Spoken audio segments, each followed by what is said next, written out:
Bende jatend piny Kenya Migosi William Ruto telo ne piny Kenya dialo kata yango odiochieng katiba di mabende odiochieng mar dialo odiochieng no mabende ne ochuge katiba mar higa mar 2010 mano nyasi mabende dhi nyime e boma ma Nairobi ka bende jotelo mamoko bende oyuore nyasi no mar dialo odiochieng ni mar katiba di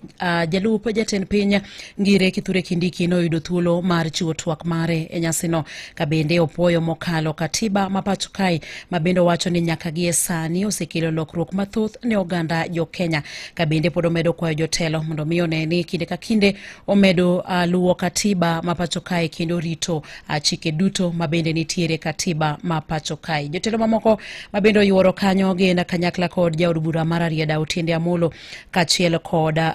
jang'ad bura e doho mamalo Njoki Ndung'u mabende opoyo mokalo katiba ka bende giwacho ni mano